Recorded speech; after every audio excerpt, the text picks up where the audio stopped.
त बेघरनि खे घर करे ॾींदसि। असांजा तूं भई ट्रेशन ते आहिनि।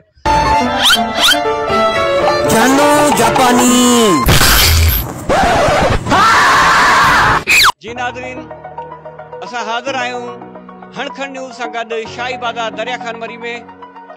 हिते सीउ में अचानक इज़ाफ़ो थी वियो आहे, बाज़ार सुनसान थी विया आहिनि, माण्हू घरनि ते महदूद थी विया आहिनि।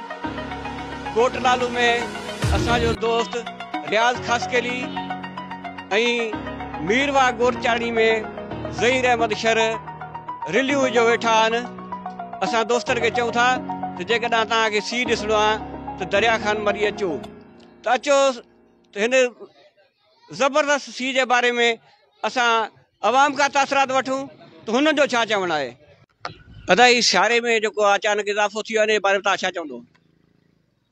सर्दी आहे, असां छा था चई सघूं, मौसम चेंज थी वियो आहे, सर्दी लॻी पई आहे। न तव्हां वालदेन खे कहिड़ो पैगाम ॾींदो नंढड़े ॿारनि जे बारे में? ॿारनि खे ई पैगाम आहे जो पंहिंजे घर रहनि। सियारो आहे, स्कूलनि जी मोकलियूं लॻी पियूं आहिनि, बहितर आहे त माण्हू पंहिंजे घर रहे, वॾनि जो बि ख्यालु करे।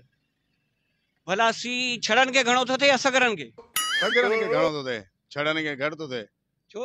छड़नि खे फ़ाइदा आहिनि साईं, जेॾी महिल खट ते सुम्हंदा आहिनि उन्हनि खे फ़ाइदो आहे। जहिड़े साइड में लही था सघनि खट खां, हुन ओरे साइड में लहनि या परे साइड में लहनि, हुननि जी मर्ज़ी आहे। अच्छा, हा, माना सगरनि खे सीउ घणो थो थिए? जी जी, ठीकु, महिरबानी। हाणे तव्हां बि ॾिसो था, पाण रिली वेड़े वेठा हो, सीउ आहे न। बिल्कुलु बिल्कुलु, मां सुबुह ताज़ो विझी आहियो आहियां। पंहिंजी त मां बि आयो आहियां। सीउ जे बारे में तव्हां छा चवंदो? ॾाढो सीउ आहे, पंहिंजा ॿारड़ा जेका आहिनि सीउ खां बचायो भई, घर में रखो ॿारड़ा, सीउ में ॿाहिरि न कढो। कोन्हे लॻो पियो आहे। हा, हेड़ो सीउ लॻो पियो आहे, इन सीउ में बि तुंहिंजो मथो आलो लॻो पियो आहे, मतिलबु छा आहे? कोर लॻी पई आहे, हल्को हल्को बूंदाबारी हले पई थी, सीउ आहे, मथो त पाणी आलो थींदो। अच्छा अच्छा, ॿियो त को मसलो कोन्हे न? अहिड़ो को मसलो कोन्हे, 3 ॾींहं असां सिज ॾिठो ई कोन्हे, जुड़ो लॻो पियो आहे। अच्छा, बूंदाबारी हले पई थी, कोर हले पई थी। भला सीउ घणो जेको आहे सगरनि खे थो थिए या छड़नि खे? सगरनि खे अलाए घणो, छीअ छड़नि खे घणो, सीउ आहे भई, सगरे खे बि सीउ हुई आहे, छड़े खे बि हुई आहे, सीउ त सीउ आहे न। अदाई सीउ में जेको आहे अचानक इज़ाफ़ो थी आहे, उन जे बारे में तव्हां छा चवंदो? साईं ॾाढो सीउ थी वियो आहे, अलाए छाजे करे ख़बर ई नथी, सम्झ ई नथी पए। लोहियूं वेड़ियो वेठा आहियूं, रिलियूं वेड़ियो वेठा आहियूं, घणो जहान थी वियो आहे। इन जे करे का माखी बाखी खाणी पए, ॿियो त कमु घणो आहे। माखी किथां अचे? माखी मोट पई आहे गंज मौला जो। अच्छा, हा, तव्हां माखी खापाईंदा आहियो? जी जी जी जी जी। भला सीउ जेको आहे उताक ते घणो थो थिए या घरनि में थो थिए? साईं घरनि में बि थिए थो, उतां में थिए थो, शहर में त सफ़ा घणो थो थिए। अच्छा, भला सीउ सगरनि खे घणो थो थिए या छड़नि खे? छड़नि खे। छड़नि खे छो थो थिए? छड़ा अकेला था सुम्हनि न। अच्छा, हा, सगरा त हाणे बख में हूंदा, उहो कमु भलो आहे। न भला शहर मां 2-3 माण्हू वठी आहिनि छड़ा, उन्हनि सां गॾु सुम्हनि? उहो साईं इंशाअल्लाह बंदी थींदी। अच्छा, ओ बंदी में असां बाहि बि ॿारींदासीं, 2-3 वठी ॾींदासीं, पोइ असां हुते गॾु सुम्हंदासीं। बुज़ुर्ग सीउ में अचानक इज़ाफ़ो थिया, उन जे बारे में तव्हां छा चवंदो? मां त चवां त गॾा जा अथर बि मिलनि त मथे करे वठिजो। गॾा जा अथर? छो?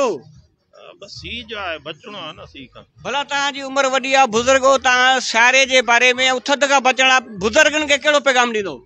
सवड़नि में घिड़ी वेही रहनि, ॿाहिरि न निकिरनि, जीअं 2-3 ॾींहं बची वञनि। हीअ असांजे बुज़ुर्ग आहिनि जो चवणु आहे त सीउ में तमामु घणो इज़ाफ़ो थी वियो आहे।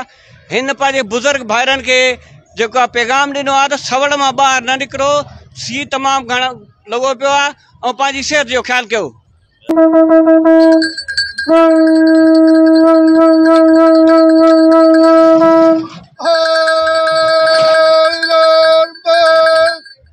लाहौती सीउ में अचानक इज़ाफ़ो थियो, हिन जे बारे में तव्हां छा चवंदो? बसि कुझु सोचणु घुरिजे, जेको चवनि। न भला सीउ जेको आहे छड़नि खे घणो थो थिए या सगरनि खे? छड़नि खे वधीक थो थिए। छो?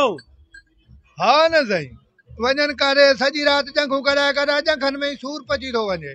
हैदर इमरान खान चयो त बेघरनि खे घर करे ॾींदसि। असांजा तूं भई ट्रेशन ते आहिनि, राति जो रेलवाई ते सुम्हूं, वञूं कहिड़े पासे, ॾींहं जो गुज़र कयो, वरी राति जो रेलवाई पटड़ी ते पियाऊं थिया कुतनि वांगुरु, कयूं छा? जी चवो, जा मुर्गो वञो हलिया कंहिं ॿिए मुल्क।